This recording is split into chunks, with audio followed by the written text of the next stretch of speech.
Today's episode is sponsored by Future State Media, experts in off-Amazon traffic for Amazon sellers. Future State Media will build you a custom-made website to deliver sales for you on Amazon. Built to grab traffic from search engines and social media, your site can be used as a secret weapon for launching products on Amazon or just to stabilize your Amazon sales.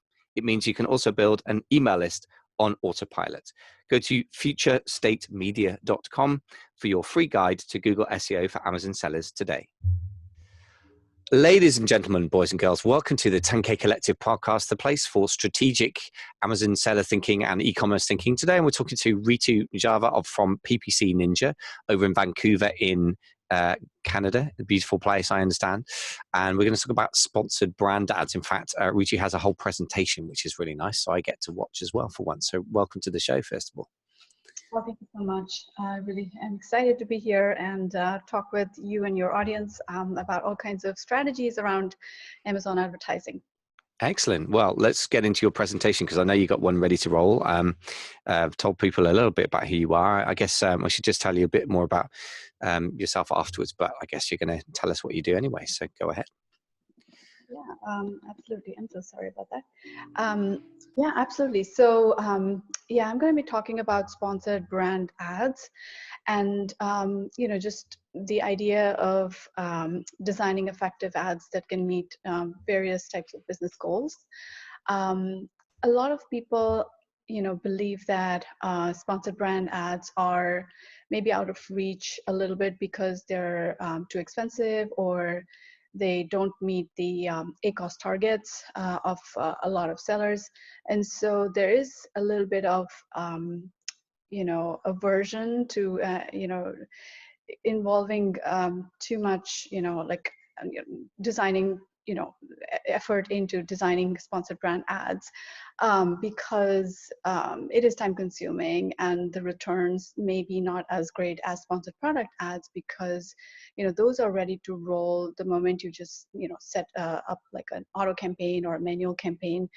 Just throw up an ad, no need to worry about the creative or provide a separate image or anything like that. So those are easy, but I guess I'm trying to challenge people to explore this type of ad as well because there is a lot of potential and there's I guess opportunity that a lot of people don't necessarily consider.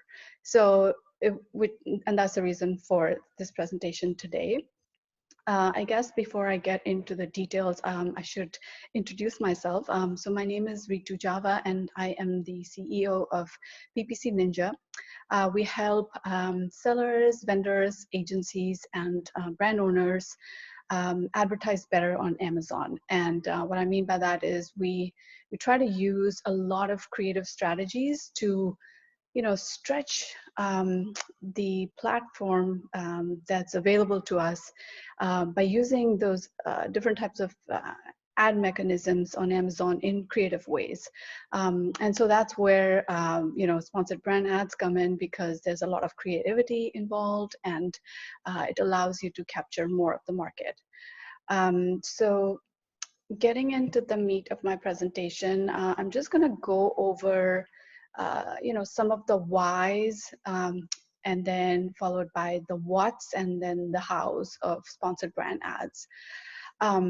So I guess the why, as stated by Amazon themselves, is it helps shoppers discover your brands and your products on Amazon with rich, engaging creatives. So that's basically their pitch to everyone who's trying to use a sponsored brand ad.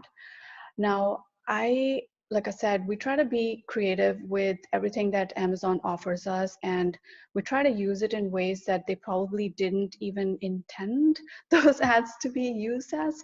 But that's where we can stretch the potential and discover new opportunities.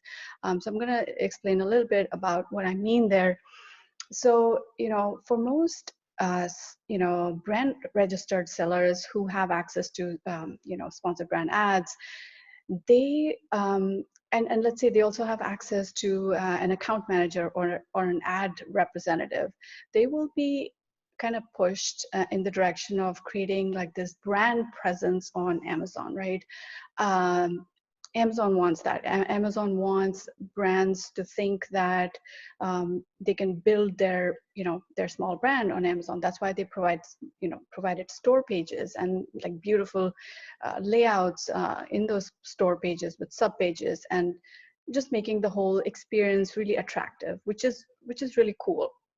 Um, However, most of the sellers that we interact with are really concerned about their ROAS, or their return on ad spend, more than trying to, invest a whole bunch of time and money and energy into building a brand. Because, guess what? At the end of the day, when, you know, shoppers go on Amazon, they're not really focusing too much on the brand. They're mostly I guess Amazon has trained people to look for the best deals, like the lowest price, the best offers. And so those are the things that a lot of shoppers will focus on, more than the fact that they're going after a brand, or even try to remember that, oh, I bought this thing from this brand and let me just go and search that. If they find alternative products, if they find competing products to yours that are cheaper, better, have more ratings, they will switch. I mean, that brand loyalty is a little hard to earn on the Amazon platform. And so, while Amazon does want us to believe that we will be able to create like this brand presence and have these cool pages and this, great mechanism for driving, eyeballs to store pages, the fact is that most people would find that whole experience a little bit, too expensive and not affordable for the kind of goals that they're going after on Amazon. So it's mostly return on ad spend. Show me the returns now. I don't care about eyeballs, or I don't care about like a brand presence that may or may not really be tangible or show me like real numbers. So while Amazon does want us to go in that direction, I think what we're trying to do at PPC Ninja is to also help sellers discover new ways to use that same platform in different ways. So let me just go into some of the what's, like what exactly what exactly are sponsored brand ads. So on my screen, for those of you can see, there are 4 types of ads that I've kind of highlighted here. And so I'm just going to go over them. So the first one is the product collection, which is basically the sponsored brand ad headline search ad, which shows up right up at the top of your Amazon search results page. It's the first thing that people see right up at the top. And that ad can be directed to a collection of products. It could be a product list page, or it could be sent directly to a storefront. So those are the 2 ways in which you could direct traffic from that spot. You could also direct people to the actual detailed page of specific products that are showcased in that spot. So right up at the top. So this is the most common type of sponsored brand ad that people are familiar with. And I'll mention a little bit later about the differences in the new layouts that Amazon is coming up with. And so we'll touch upon that in a bit. Then the second type of sponsored brand ad is a video ad. Now this is actually pretty new, but it's getting a lot of traction, and we've tested it out with some of our clients, and it works pretty well because it's very eye-catching.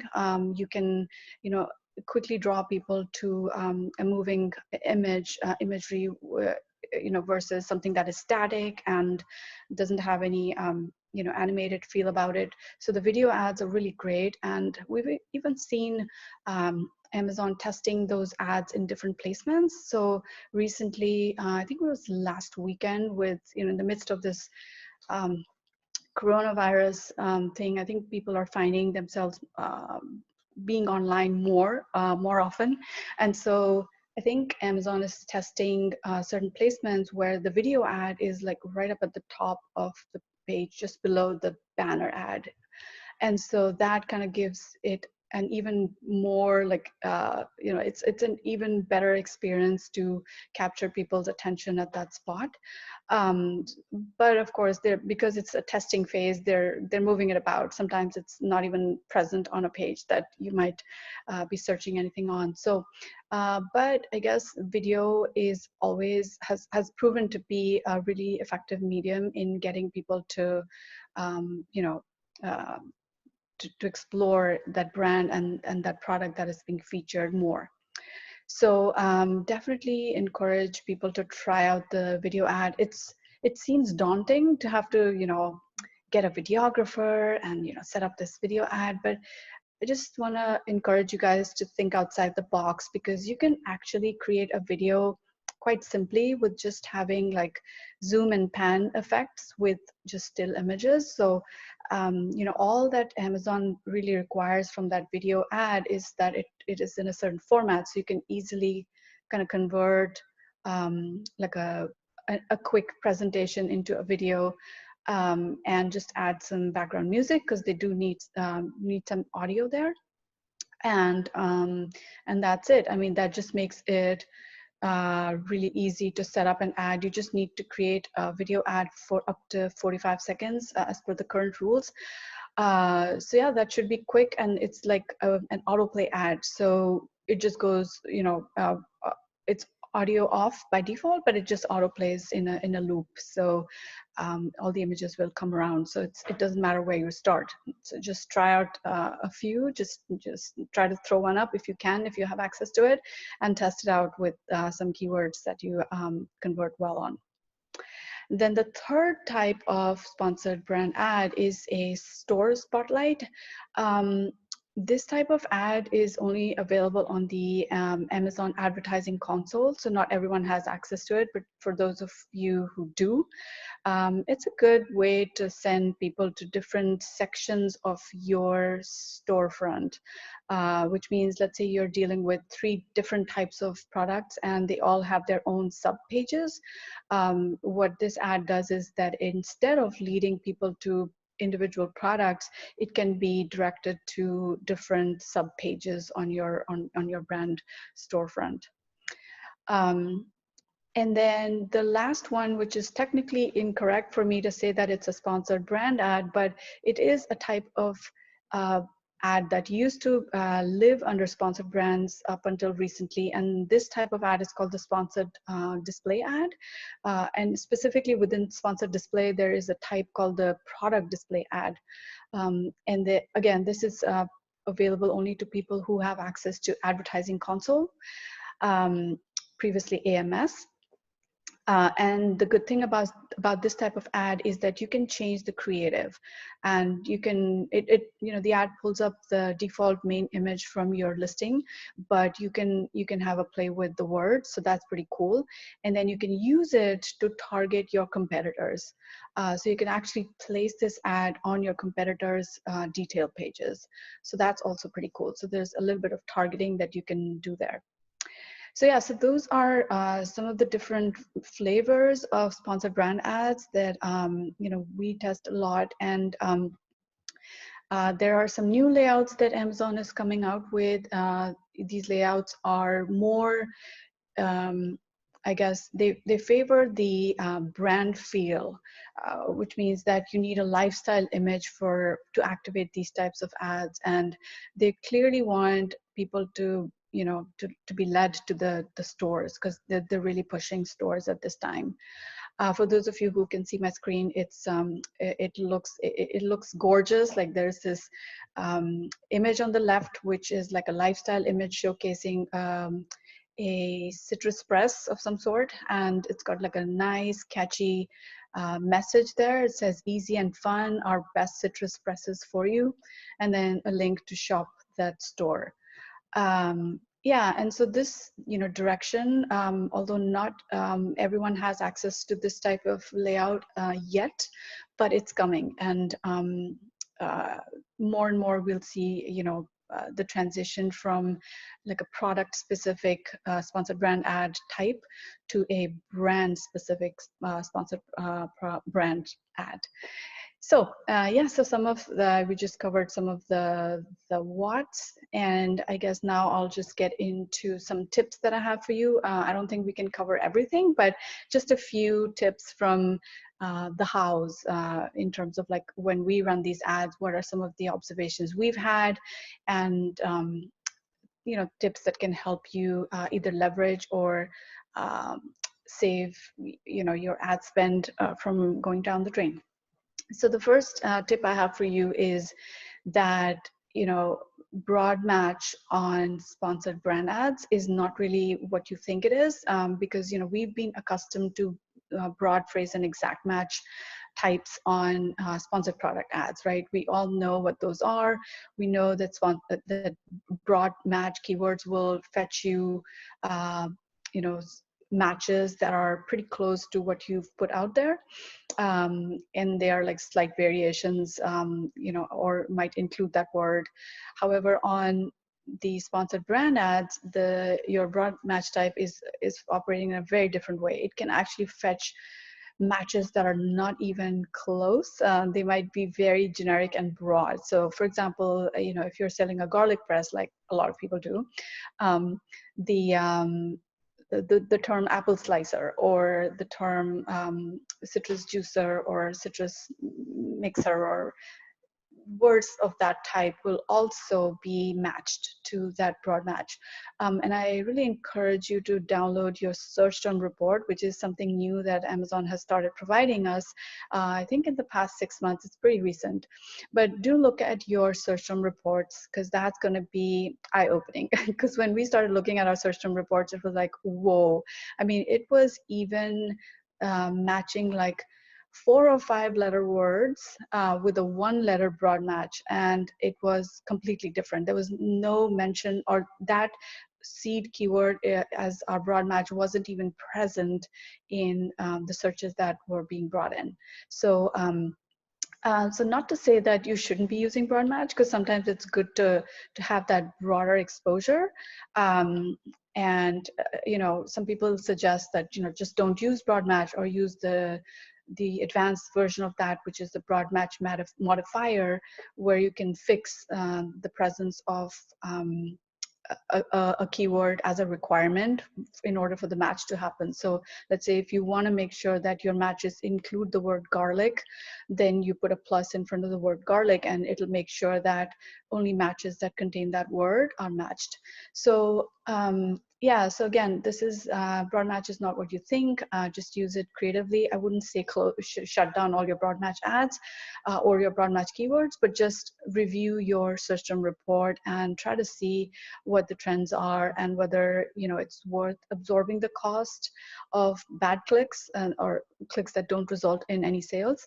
You know, because sometimes you do get more eyeballs, and maybe your goal is basically to get a lot of eyeballs, and so, you know, impressions that showcase your products are actually maybe good in a certain way, even though they don't result in any conversions per se. So depending on your business goals and the goals of that product that you're launching and selling on Amazon, you can tweak this particular match type to your advantage. Okay, let's go to the next tip that I have for you, which is long tail keywords. Again, Amazon has conditioned us into believing that brand ads are for building your brand. So a lot of people tend to use those types of ads for branded keywords, like, you know, just, yeah, the branded keywords. They're bidding on the brand more than using it as a way to attract people to actual products, like the long tail. So long tail keywords, as you know, are really specific. They are symbolic of a person who has done their research, and or maybe is very close to a purchase decision, right? And so you know, if there is more specificity in the keyword, it means that they're closer to the purchase, and so they're more bottom of funnel than top of funnel. And most people end up using sponsored brand ads as top of funnel channels. They're not considering them for, you know, or exploring them for these other creative ways. So I would suggest creating more sponsored brand ads that are around keyword themes that are more long tail, because this would give you access to that placement that is kind of underutilized at this point. One, because of just the fear of overspending, and two, because of the way Amazon has conditioned us to believing that the top of search is meant for a different purpose and cannot be really used for bottom of funnel quick conversions. So so that would be my recommendation, to explore long tail keywords in these ads. And then the third tip I have for you is basically to study your competitors for creative messaging, to see what kind of styles they're using.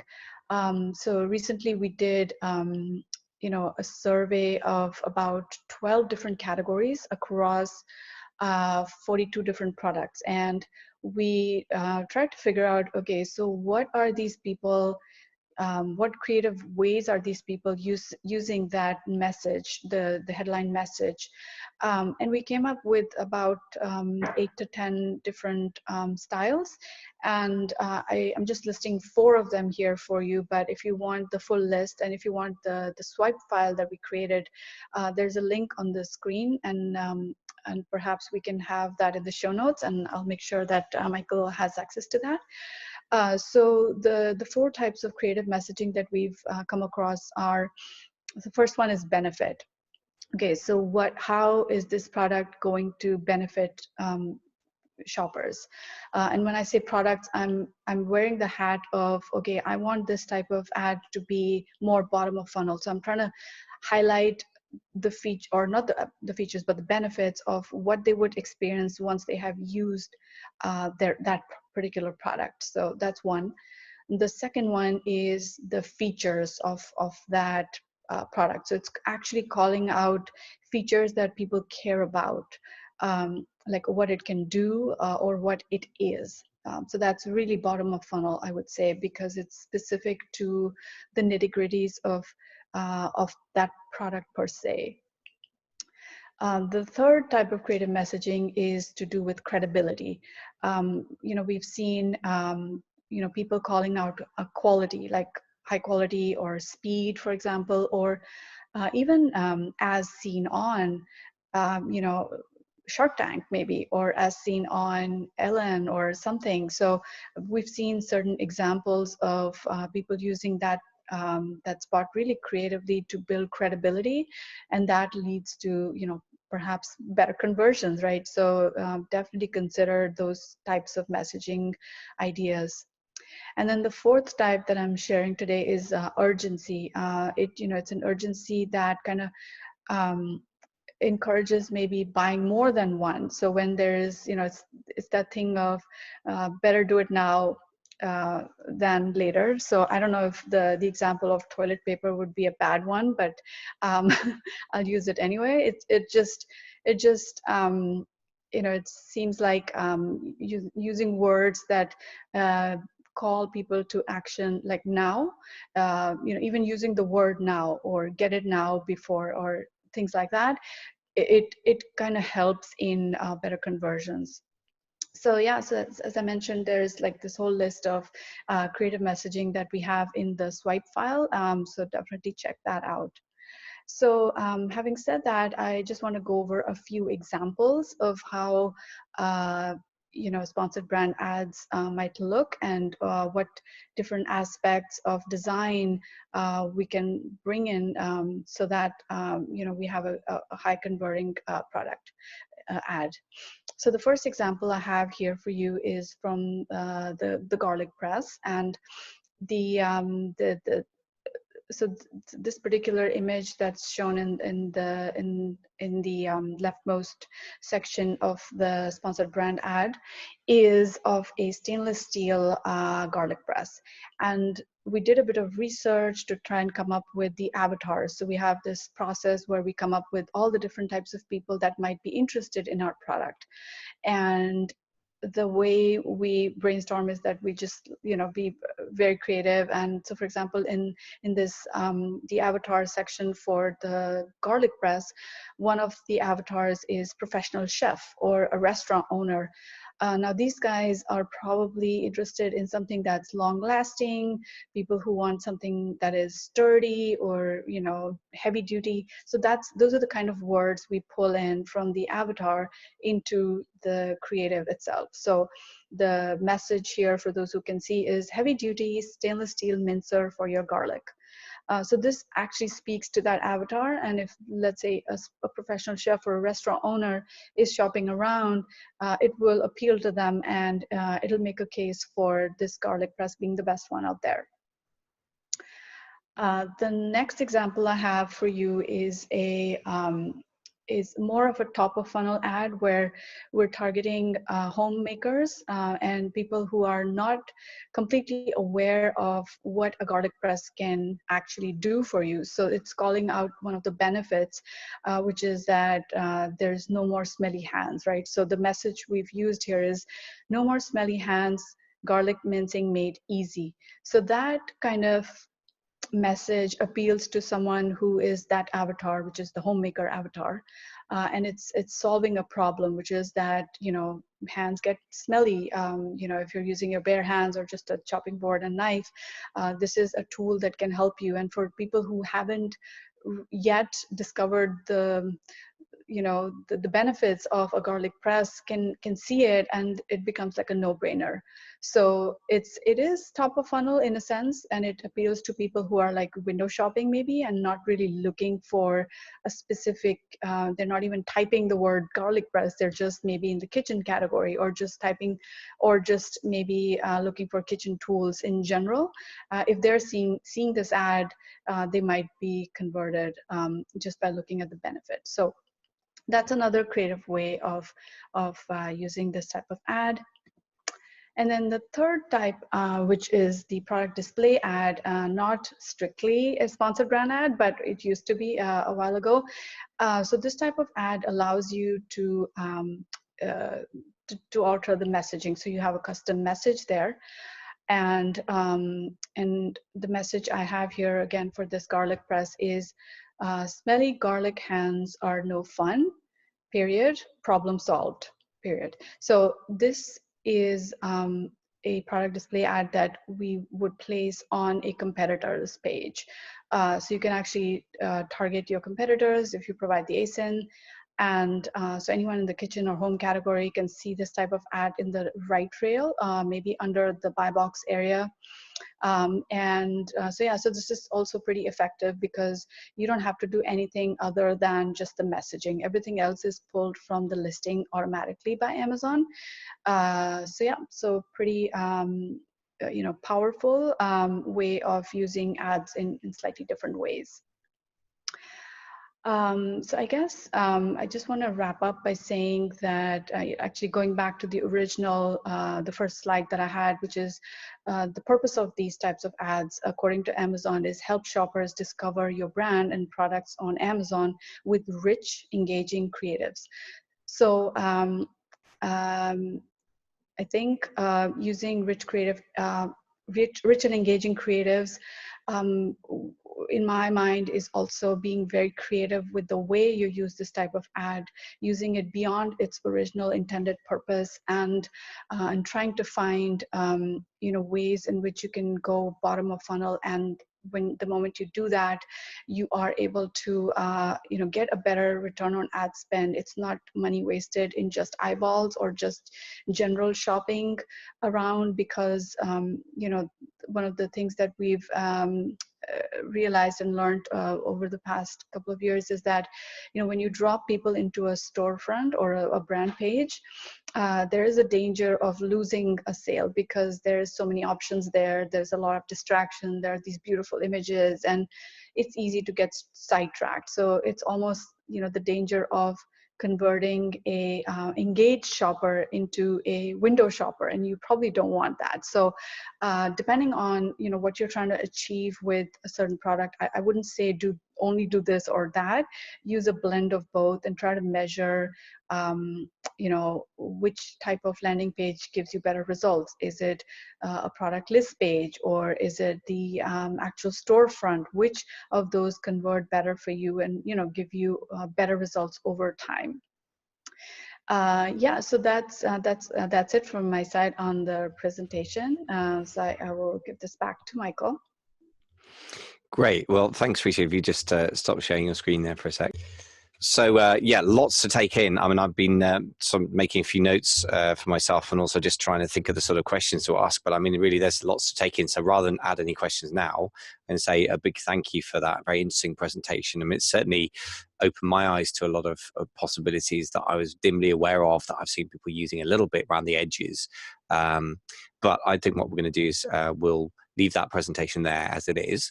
And I'll say a couple of things to help people find it, first of all, and then we're going to do another episode where I sort of talk through with you a bit more about how to approach this whole thing, which is quite a big thing.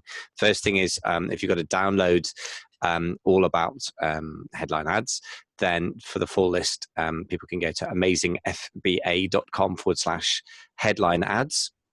That's amazingfba.com/headline ads in order to download that. If you want to find the video, the best thing, along with some quick notes, if you go to 10kcollective.com, that's 10K for kilo, C for Charlie.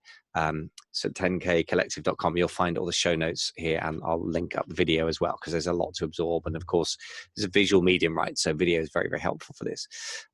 So that's it in terms of where to go next. But do check out the video. If you've been listening to the audio of this, I think you can pick up some of it, but I would urge you to watch the YouTube video. We'll link it up into the blog.